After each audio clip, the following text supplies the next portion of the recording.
আসসালামু আলাইকুম। আন্তরিক শুভেচ্ছা আমার সকল প্রিয় প্রজন্মকে। আজকে কিছু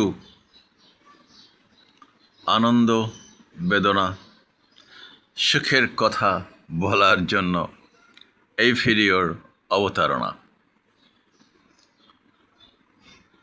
দেখতেই পাচ্ছেন আমার ঘরে, আমার চেয়ারে, বসার চেয়ারে, আমার সামনে কিছু ধানের গাছ।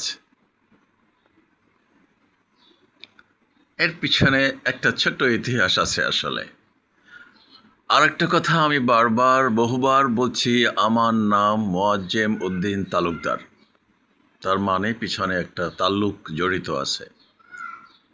কিন্তু ফরচুনেটলি হোক আর আনফরচুনেটলি হোক, আমি শূন্যখানা, আমার বাড়িতে ঠিকানা নাই। ৫-৭-১০ বিঘা জমি পাওয়ার কথা ছিল, যাই হোক, সেদিকে পিছনে ফিরে কখনোই তাকাই নাই, সে বিষয়ে কখনোই আক্ষেপ প্রকাশ করি নাই। যাই হোক, গাছপালা আমার রক্তে মিশে আছে। আমি যখন হাতে ঘড়ি দেই, আমি সুস্পষ্টভাবে মনে আছে তখনও আমার ছোট্ট একটা বাগান ছিল, স্পেশালি পুকুরের ঘাটের পাশে। আমি অনেক গাছ লাগাতাম সেখানে। যাই হোক, লম্বা করতে চাই না। বাড়ির পিড়াতে ডোয়া বলে আর কি, ওখানেও গাছ লাগাইছি, বেগুন গাছ, বোম্বাই মরিচ গাছ, ইত্যাদি ইত্যাদি। সো এটা আমার রক্তে মিশে আছে এই গাছগাছালি। আমি বারবার বলছি, আমার বারান্দায় কমপক্ষে 500 বট গাছ আছে। এটাও একটা বট গাছের ভিতরে, এই যে দেখেন বট গাছ, তার ভিতরেই এই ধানগুলো জন্মাইছে। এটা বাই জন্মাইছে, বলবো সে কথাও বলবো। আমি কখনোই খুব ব্রিলিয়েন্ট ছাত্র ছিলাম না। প্রাইমারিতে ফার্স্ট হয়েছি 5-এ, সব ক্লাসেই। তারপরে যখন হাই স্কুলেও আর্টস গ্রুপেও ফার্স্টেই ছিলাম, খারাপ করি নাই রেজাল্ট। যাই হোক, যাই লেখাপড়া করেছি অ্যাভারেজে। কিন্তু বই পড়ার অনেকেরই তো অনেক নেশা থাকে। জীবনে বহু ছেলে দেখেছি পড়াশোনার পোকা, 24 ঘন্টা পড়াশোনা করে, ভালো রেজাল্টও করে, অনেকে অ্যাভারেজ করে। কেউ আছে নেশাখোর, কেউ আছে ঘুরে বেড়ায়, কেউ আছে বিজ্ঞান নিয়ে চর্চা করে, কেউ আছে গান বাজনা করে, কেউ আছে খেলাধুলা করে। আমি আসলে সব বিষয়ই ছিলাম না, নেশাখোর না। ওই রকম বিড়ি সিগারেট খেয়েছি, কিন্তু ওই রকম নেশা আজও হয়নি। আমি বলছি, এ বিষয়েও আমি কথা বলছি, নেশা না হওয়ার কারণ, আর আপনারা নেশাগ্রস্ত হবেন না সেটাও আমি বলেছি। তাস খেলেছি, জুয়া খেলি না। জুয়া খেলছি মানে 1-2 বার হাউজি খেলছি, 1-2 বার জীবনে আর কি। যাই হোক, ওগুলোতে আল্লাহ তাআলা কখনোই ওইদিকে নিয়ে যায় নাই।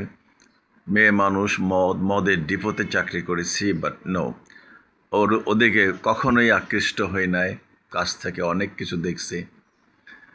আপনাদের জ্ঞাতার্থেই বলছি, আমার আসলে এই বয়সে আপনাদের জন্য আমি কোনো গল্প বানোয়াট কিছু বলছি না।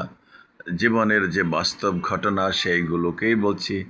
আর এই যে এটাকে সামনে কেন আনলাম সেটাও বলতেছি। আমি বই পড়ার বিষয়ে বলতেছিলাম, আমার জীবনের প্রথম সাহিত্য বিষয়ে বই পড়া হলো শরৎচন্দ্রের বৈকুণ্ঠের উইল, দেবদাস, এই জাতীয় আরও 2-4টা বই আমি পড়েছি। বইগুলো আসলেই উন্নত মানের, ওদের কাহিনীগুলো হৃদয়গ্রাহী, আমার আজও মনে আছে। একটা আসলে দুঃখজনক, করুণ, বেদনার একটা আরতি আছে ওই বইগুলোর ভিতরে। ভালো বই, এখন তো মনে হয় আছে কি না ঠিক আমি জানি না। আমার হাতে খড়ি এই শরৎচন্দ্র, এটা আমাদের স্কুলের লাইব্রেরিতে ছিল, স্যাররা ইস্যু করেছেন, দিচ্ছি গেল। সেটা তো পড়ার নেশা ওইভাবে বই ছিল আমার, তো হাজার হাজার বই ছিল, আমি সেগুলো দিয়ে দিছি মানুষকে। আবারও কিছু বই দেব, নবী মুহাম্মদ সাল্লাল্লাহু আলাইহি সাল্লামের জীবনী দেব ইনশাআল্লাহ, ইচ্ছা আছে।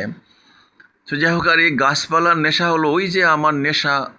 আমি অনেক টাকা খরচ করছি এই গাছপালার, 5 তলায় পর্যন্ত আমি কত কষ্ট করে সেই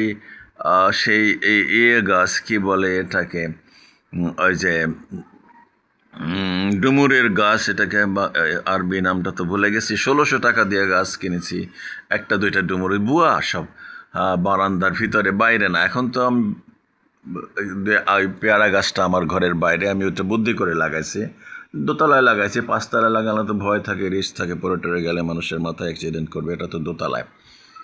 তো অনেক গাছ লাগাইছি। তারপরে ওই যে রক মিলনও খাইছি, ছোট হয়েছে আর কি, মিষ্টি ছিল, ভালো ছিল, ইট ওয়াজ ভেরি টেস্টি। আর ওই ডুমুরটাও বেশ মিষ্টি ছিল, 2-4টা হয়েছিল আর কি। যাই হোক, পেঁপে গাছ, বহু গাছ লাগাইছি, আপেল গাছ, আম গাছ, এই গাছ সেই গাছ। পরে চিন্তা করলাম যে না, আমার তো গাছের দরকার, তাই আমি এই বট গাছগুলো কেনাও সম্ভব না, আমি এগুলো মাইলের পর মাইল, বহু জায়গায় হাঁটে আমি এগুলো, মাইলের পর মাইল আমি বলবো, আমার মনে হয় শত শত মাইল আমাকে হাঁটতে হয়েছে এই গাছগুলো জোগাড় করতে। এবং এখানে যে 400-500 গাছ আছে জীবিত, এটার পিছনে মরে গেছে অন্তত 2-3 হাজার গাছ। আমি ওগুলো সংরক্ষণ করছিলাম দেখানোর জন্য, পরে ভাবলাম যে আসলে এটা মিনিংলেস, এত গাছ দেখানোর কোনো দরকার নেই, টিকে না, মরে যায় সব। যে কি আবার বিভিন্ন সময়, একটা সময় আছে এগুলো সংগ্রহ করার, এগুলোকে পরিচর্যা করার, মরে যায় প্রায় কমপক্ষে 2-3 হাজার গাছ মরে গেছে। এখনও এর এর মধ্যে মাঝে মাঝে মরে যায় 2-1টা, তো সেগুলোকে রিপ্লেস করি। যাই হোক, সো এখন 300-400 গাছ আছে, আমি আশা করতেছি ঘরের ভিতরেও কিছু আছে। এগুলোকে আরও আরও আরও ডালপালা, পাতা গজালে ইচ্ছা আছে আরও ভিন্ন একটা কিছু রূপ দেওয়ার, এগুলোকে জানি না কতদিন বেঁচে থাকবো। যাই হোক, এই ধান প্রসঙ্গে যে বলতে আনলাম, দেখেন দারুণ সুন্দর ধান গাছগুলো, বেশ মোটাসোটাই হয়েছে 2-4টা। কিছু গাছ আমি কমাই দিছি। আর এই যে সামনের দিকের গাছগুলো কাটা দেখতে পাচ্ছেন, এগুলো কি হয়েছে জানেন? এই যেই চড়াই পাখিগুলোকে আমি ধানের খাবার দেই, ধান খাবার দেই, এইগুলোই বাসা বানানোর জন্য এই গাছগুলোকে কেটে নিয়ে গেছে। ওই যে বাসা আছে ওখানে, ওই যে বাসা আছে ওখানে, আমি হাড়ি দিছি, তো হাড়ির ভিতরে আমার চোখের সামনে আমি দেখছি কেটে কেটে নিয়েছে। না, এগুলো তো বড় হয়েছে, এগুলো নিবে না থাকবে আমি জানি না। আর এগুলোতে আদৌ ধানের থোড়া আসবে কি না আমি জানি না। এটা দিয়ে তো আমার কোনো ব্যবসা না, আমার সার্থকতা এটাই যে আমি তো দেখতে পাচ্ছি আমার ঘরে একটা ধান ক্ষেত, আমাদের বাড়ির 3 দিকেই ধান ক্ষেত ছিল। সে এক অসাধারণ দৃশ্য ছিল, এই যে নড়তেছে বাতাসে।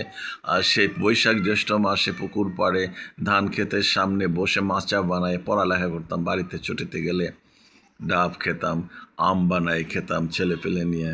সেটা ছিল এক অসাধারণ, অপূর্ব, অভূতপূর্ব দৃশ্য। যাই হোক, এই ধানের বিষয়ে একটা কথা বলি। দেখেন, মহল্লার 2-3টা দোকান থেকে কিছু ধান কিনতাম। এই চড়াই পাখিগুলোর ওই যে ওই পাশে দেওয়াল আছে 8-10 ফিট, ওই পাশে আমি একটা প্লাস্টিকের কৌটা একটা একটা রডের মাথায় বেঁধে, যেভাবে আম পাড়ে, এটা যারা গ্রামের মানুষ তারা বুঝবেন, কৌটার ভিতরে ধান দিয়ে আমি হাত দিয়ে ওই পাড়ে দিতাম। কিন্তু এখানে রুটে গেছে যে আমি পাখির ময়লা ওই পাশে ছাদে ফেলতেছি। মানুষ কতটা খারাপ, কতটা নিচু, কতটা হীনমন্য তাহলে। তো আমার ওয়াইফ আমাকে একদিন, সেও বলতেছে যে এরকম মহিলারা বলা বলি করতেছে আমি এই পাখির ময়লা ওই ওই বাড়ির ছাদে ফেলি। তারও আগে আমি আর এক বাসায় যখন থাকতাম, সেখানে 5তলায়, সেটা ছিল অসাধারণ, অনেকগুলো কবুতর আসতো 5তলা তো। এখানে তো জায়গা কম, আর নিচু কবুতর এত নিচে ভয়তে আসে না, বুনো কবুতর। সেইখানে কবুতর আসতো অন্তত 20টা, কমপক্ষে 20টা কবুতর, শালিক, আরও চড়ুই, সব কিছু আসতো। ওইটা ওইটা দিতাম একটা মিক্সড খাবার। এখানে চড়ুই পাখিকে অনেক খাবার দেওয়ার চেষ্টা দিচ্ছি, কিন্তু ধান ছাড়া আর কিচ্ছু খায় না, ওরা একেবারে টাচই করে না, খুদ মুদ কিচ্ছু এগুলো ধরে না। তারপরে ভুট্টার গুঁড়া, নো, অনেক অনেক লস দিছি ওগুলো কিনে কিনে।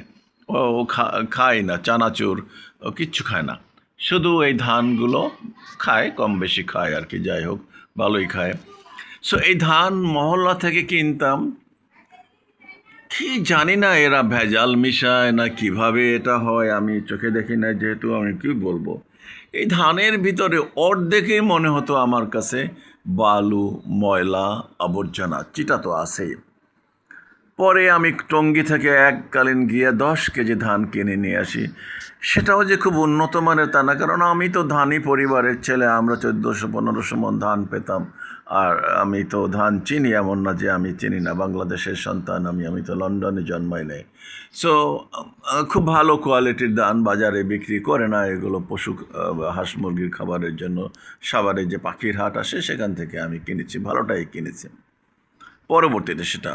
আর এটা তার আগের ওই যে ধানগুলো প্রথম দিকে খেয়ে খেয়ে উচ্ছিষ্ট এগুলো পড়ে যেত, সেইগুলোর কিছু ধান অ্যাকচুয়ালি ওই বালু টালু মিশানো ধান আমি এই 2-4টা ইয়ের মধ্যে ফেলে দিয়েছিলাম, সম্ভবত এই যে পটগুলো আছে এই পটগুলোতে এলোমেলো ছিল।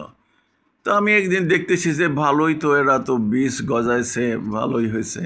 তো সেই থেকে তো আমি এই কিছু রেখে দিছি, এটা আরও ঘন ছিল, এটা আমি কিছু পাতলা করে দিয়েছি, কারণ এটা আমি জানতাম আমাদের বোনা ক্ষেত যেটা রোপা আর বোনা ক্ষেতে এগুলো কিছু কিছু পাতলা করে দিতে হয়, উঠাই ফেলতে হয়, নাহলে বেশি ঘন হলে পড়ে যায়, এগুলো গ্রোথ হয় না, পড়ে যায়। তো আমি সেভাবে করে দিছি। আবার সেখান থেকে এই যে সামনের কিছু গাছ, কয়েকটা গাছ এই চড়াই পাখিতে কেটে নিয়ে গেছে। তো এখন যেটা দেখা যাচ্ছে, এই গাছগুলো বেশ স্বাস্থ্য খারাপ না আমার মনে হচ্ছে আর কি। ফলন আসবে কি না, থোড়া আসবে কি না আমি জানি না, নাই বা আসুক, মরে যাক, আমার দেখার সার্থকতা। আমি দেখতেছি, আপনারাও দেখতেছেন, এটা ভালোই লাগতেছে। অন্যের ক্ষেত যাই তো, গ্রামে মফস্বলে তো প্রায় যাই, ধান খেতেও নামি, মাঝে মাঝে শুয়েও দেখি, ঘেরানো নেই, হাঁটি ভিতর দিয়ে, কিন্তু সেটা তো অন্যের ক্ষেত, অন্যের জায়গা, আর এটা তো আমার নিজের বাড়িতে, আমার নিজের বেডরুমে, আমার নিজের হাতে এগুলো বুনানো, তো সেটার একটা আলাদাই তো মজা।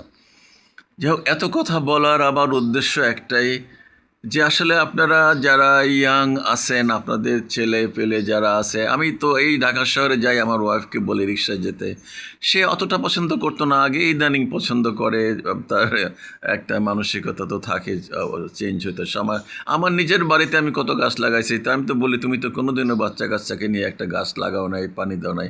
অনেক গাছ ছিল, এত পেয়ারা, এত বড়ই তো লোড করে নিয়ে গেছে মানুষের, কামরাঙ্গা, সবরি কলা হয়েছে এক একটা রেকর্ড পরিমাণ, এক একটা 8 ইঞ্চি 10 ইঞ্চি, যাই হোক অনেক কিছু হয়েছে, কুমড়া, লাউ। সো এইটা এখন সে কিছুটা কেয়ার করে। সো এটা একটা দেখার আনন্দ, আপনাদের ছেলেপেলে বা আপনারা যেটা বলতেছিলাম, যে রিক্সায় যখন যে দেখবেন আপনারাও ঢাকা শহরে বা মফস্বল শহরে প্রত্যেকটা বাড়ির বারান্দায় কিছু না কিছু গাছ আছে, ছেলে বা বউ বা মেয়ে বা যারাই হোক না কেন, তাদের একটা কিউরিসিটি থাকে একটা গাছ দেখার, একটা গাছের সান্নিধ্যে যাবার, একটা গাছকে পরিচর্যা করার, একটা গাছের ফুল দেখার। আমি তো সেটা ফিল করি, আমি তো বলছি, আমার রক্তের কণায় কণায় আপনাদের মনের অনুভূতি জেগে ওঠে। I feel it by my heart. আপনারা বিশ্বাস করেন কি করেন না আমি সেটা জানি না। যাই হোক, আমি তো দেখি, আমি যতগুলোই স্ট্যাটাস দিই, লাইকের কোনো অভাব নেই, আমি তো লাইকের ব্যবসা করি না। যাই হোক, কাউকে দেখি না আমি বিরূপ মন্তব্য করতে। So I am grateful to you all. সো এইটা বলার উদ্দেশ্য হলো, আপনারা 2-4টা গাছ বাড়িতে লাগাতে পারেন, এটা আসলে পরিবেশ রক্ষা। আপনার ঘরের ভিতরে গাছ মানে কি অক্সিজেন পাওয়া, আপনার মনের একটা ভালো লাগা, মনের একটা প্রশান্তি, এই আর কিছু না। এছাড়া তো আর, হ্যাঁ, পেয়ারা গাছে পেয়ারা আসছে, যদি পাকে খাবো, আর যদি অন্য কেউ চুরি করে নিয়ে যায় বা পড়ে যায়, যেতে পারে, আসছে অনেকগুলো পেয়ারা আসছে। ওই যে পেয়ারা গাছটা, ওইটা বাইরের পেয়ারা গাছটা বাইরে, ওটা কিন্তু ভিতরে নাই। আর সব গাছগুলো ভিতরে, চড়ুই পাখি আছে 8-10টা আছে। সো এই ধান গাছটা দেখতে আসলেই অসাধারণ আমার কাছে, অন্তত একেবারে, মানে 4-5টা গাছ তো দেখতে খুবই সুন্দর, খুবই স্বাস্থ্যবান। এগুলো তো পরিত্যক্ত ধানের, এগুলো তো তৃতীয় গ্রেডের, এটা তো আর বীজ ধান না, এমনিতে যে পশু খাদ্য পাখির জন্য রাস্তা থেকে কিনে নিয়ে আসছি, ফুটপাথ থেকে, এখানে একটা তৃতীয় শ্রেণীর ধান। তারপরও যে হয়েছে, এখন দেখা যাক ধানে থোড়া আসে কিনা, ধান আদৌ হয় কিনা, আপনাদেরকে পরবর্তী আপডেট জানাবো। আর বিশেষ অনুরোধ থাকলো, যে আপনি খেলাধুলা করেন, পড়াশোনা করেন, চাকরি করেন, যাই করেন, রমনায় যাবেন, কত মানুষ আসে হাঁটতে ওল্ড ঢাকায় যে ওই যে একটা বাহাদুর শাহ পার্ক আছে, ছোট্ট একটা জায়গা, মানুষ গিজ করে একটু হাঁটার জন্য, একটু অক্সিজেনের জন্য, একটু মুক্ত বাতাসের জন্য। যদি দেখতেন চোখে তাহলে বুঝতেন যে আসলে আপনাদেরও যখন বয়স হবে, ডাক্তার যখন পরামর্শ দেবে তখন ছুটে বেড়াবেন। তো তার চেয়ে আগে গাছপালা তরু লতাকে ভালোবাসেন। এটা একটা নির্মল আনন্দ, এটা একটা পরিচ্ছন্ন আনন্দ, এটা একটা মনের খোরাক, এটা একটা ভালো অভ্যাস, এটা একটা it's a good habit, good কি হবি আর কি, যাকে বলে আর কি।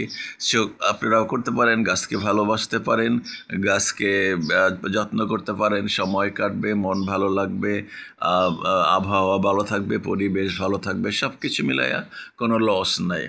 ঠিক আছে, দোয়া করবেন যেন আমার এই ধানগুলোতে একছড়া ধান হলেও হয় আর কি। আমি এটাই কামনা করছি, আপনাদের শুভকামনা কামনা করছি। সবাই ভালো থাকবেন। আল্লাহ হাফেজ, আসসালামু আলাইকুম।